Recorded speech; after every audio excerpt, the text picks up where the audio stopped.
In this video, we will be relating two-digit multiplication to the multiplication of binomials. An area model can be used when calculating the product of two-digit numbers. Let's use an area model to multiply 14 times 12. The area of a rectangle is of course given by area equals length times width. So here's our rectangle of length 14 and width 12. So the total area would be given by 14 times 12. We don't need to calculate that right now.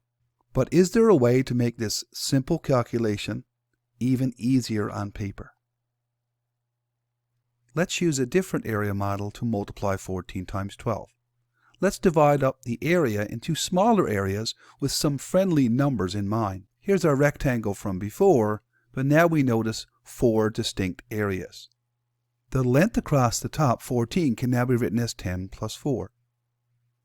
The width can be written as 10 plus 2, 12, giving us 4 distinct areas: area 1, area 2, area 3, and area 4. Area 1 is 10 times 10, which is 100. Area 2 is 10 times 2, which is 20. Area 3, which is 4 times 10, gives us 40. And area 4 is 4 times 2, giving us 8. So now the original area, 14 times 12, using this model can be written as 10 plus 4 times 10 plus 2, giving us area 1, which is 10 times 10, area 2, which is 10 times 2, area 3, which is 4 times 10, and area 4, which is 4 times 2. This gives us a total of 168, which is 14 times 12. Hopefully, this area model gives us a better understanding of something called the distributive property. What is the product A plus B times C plus D? Using an area model, we now have our width of A plus B and our length of C plus D. The area of the small blue rectangle is A times C. The orange rectangle is A times D. The red rectangle area is B times C. And finally, the area of the green rectangle is B times D, where A, B, C, and D going forward can be monomial expressions. So A plus B times C plus D can be written as A outside of C plus D, the area of the blue rectangle and the orange rectangle, which is A times C, AC, plus A times D, AD, plus now the area of the red rectangle and the green rectangle, B outside of C plus D, which is B times C, BC, plus B times D, which is BD. The distributive property is very valuable when checking your results from factoring binomials, and this will be much used going forward. Here is an alternate way of looking at the distributive property. Once again, we are looking at the product A plus B outside of C plus D.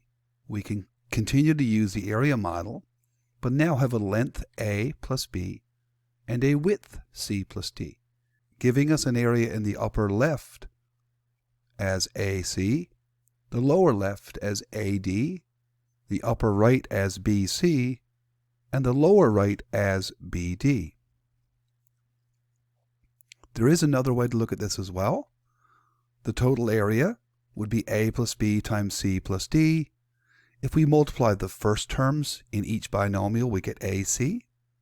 If we multiply the outside terms in each binomial, we get AD. If we multiply the inside terms of each binomial, we get BC. And if we multiply the last terms of each binomial, we get BD. You will often hear this referred to as the FOIL property. So, A plus B times C plus D is AC plus AD plus BC plus BD. This is the distributive property. Let's use our area model with binomials. Let's multiply the binomials x plus 2 and x plus 3. Let's divide up the area into smaller areas just like before. Here's our rectangle. We can see the four areas. The length can be written as x plus 2, the width as x plus 3, giving us our four areas: Area 1, Area 2, Area 3, and Area 4. Area 1 is x times x, which is x squared. Area 2 is x times 3, which also can be written as 3x. Area 3 is 2 times x, which is 2x, and Area 4 is 2 times 3, which is 6. So our total area, which can be written as the product x plus 2 times x plus 3, is Area 1 x times x, plus Area 2 x times 3, plus Area 3, which is 2 times x, plus Area 4, which is 2 times 3, to give us x squared plus 3x plus 2x plus 6. The middle terms, 3x and 2x, are like terms, so 3x plus 2x is 5x. So we get x squared plus 5x plus 6, and that is the product of x plus 2 times x plus 3.